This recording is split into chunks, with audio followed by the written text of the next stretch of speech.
నిజ నిర్ధారణకు అంతిమ నిర్ణయం డిఎన్ఏ టెస్ట్.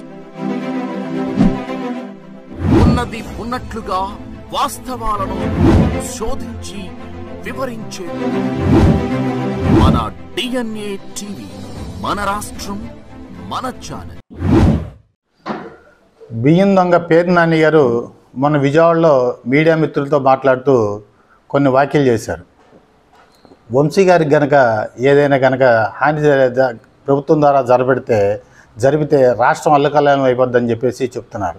దీన్ని బట్టి వినేవాళ్ళకి కానీ మాకు కానీ ఏమర్థం అవుతుందంటే, వంశీ గారికి ఏదైనా సరే హాని వైసీపీ వాళ్ళే తలపెట్టి దాని ప్రకారం ఇక్కడ అల్లర్లు చేయాలనే తలంపులో ఉన్నట్లుగా అర్థమవుతుంది.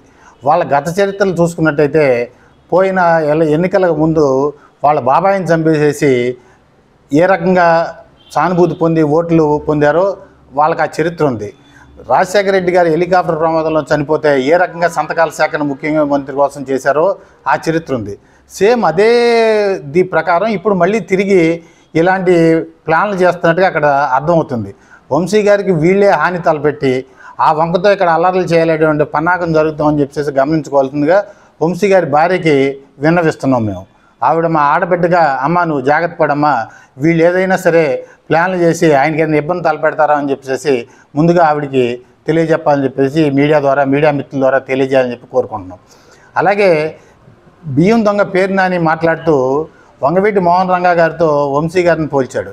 మరి పేదల యొక్క ఇళ్ల పట్టాల కోసం పోరాటం చేసినటువంటి వంగవీటి మోహన్ రంగా గారితో దొంగ పట్టాలు పంచినటువంటి వంశీతో దొంగ పట్టాలు తయారు చేయించినటువంటి నాని మాట్లాడటం అనేది విడ్డూరంగా ఉంది. దీన్ని బట్టి చూస్తే ఏమర్థం అవుతుందంటే దొంగని అరిసినట్టుగా ఉంది తప్ప వేరే ఏం కాదు. ఈ పట్టాలు ఇవ్వటంలో కానీ పంచడంలో కానీ నిష్ణాతులైనటువంటి ఇద్దరు వ్యక్తులు ఇదంతా కూడా చేసింది. ఆయన దగ్గర శిష్యరకం చేసి నాని పంచాడా, లేకపోతే నీ సలహాల ప్రకారం వంశీ పంచాడా? పోలీసు ఇంట్రాగేషన్ కానీ చేస్తే తెలుస్తుంది ఇదంతా కూడా. అలాగే ఈయన బియ్యం దొంగతనం అంతా అయిపోయింది, నేను తెల్లకాగితం లాంటివాడిని అని చెప్పేసి అనుకుంటున్నాడేమో. నా మీద 6A కేసు పెడితే సరిపోద్ది, కానీ ఇది వేరే కేసు పెట్టారు, ప్రభుత్వానికి నష్టం జరగలేదని చెప్పి చెబుతున్నాడు. నీ యొక్క అగ్రిమెంట్ కండిషన్స్ ప్రకారం నీ యొక్క గోడౌన్లో కనుక జరిగినటువంటి అవకతవకలకి నువ్వే బాధ్యుడివి.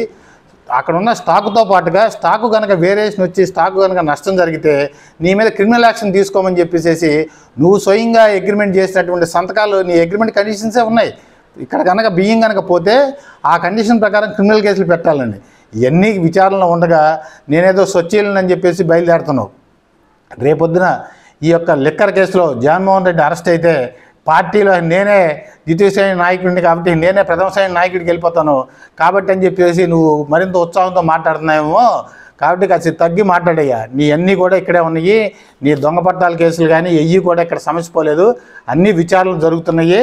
చూసుకుని మాట్లాడితే పవన్ కళ్యాణ్ గారి గురించి అవాకు చవాకులు మాట్లాడుతున్నావు. ఆయన గురించి అవాకులు చవాకులు మాట్లాడబట్టే నువ్వు ఇంత ఘోరంగా ఓడిపోయావు. అది మర్చిపోయి మళ్ళీ నిన్న మొన్న ఓ పెయిడ్ ఛానల్లో చెప్పించుకున్నావు కాపులకి నాయకుడిని అని చెప్పేసి. మేమంతా బాధపడుతున్నాం, మా కాపు కులంలో ఇలాంటి వాడు ఎందుకు పుట్టాడరా బాబు అని చెప్పేసి. కాబట్టి ఇకనైనా సరే మీరు మీ స్థాయి తెలుసుకుని మాట్లాడుకుంటే మంచిది. అంతే మానేసి ఇక్కడ ఊళ్ళో మానేసేసి నువ్వు వెళ్ళిపోయి రాష్ట్ర స్థాయి నాయకుడిని నీకు అనుకుంటా మాట్లాడుకుంటున్నావేమో. నువ్వు బందరు వస్తే నీ చరిత్ర అంతా కూడా ఇక్కడ రెడీగా ఉన్నాయి. కొద్దిగా టైం పడుతుంది, పోలీసులు ఖాళీ లేకపోవడం వల్ల, విచారణలు ఎక్కువ కేసులు ఉండటం వల్ల నువ్వు ఇదయ్యో తప్ప ఎప్పటికీ కూడా నువ్వేం తప్పించుకోలేవు. నువ్వు చేసిన అన్నీ కూడా నిదానంగా అయినా సరే బయటకు వస్తాయి. అది గమనించుకుని మాట్లాడండి మీరు.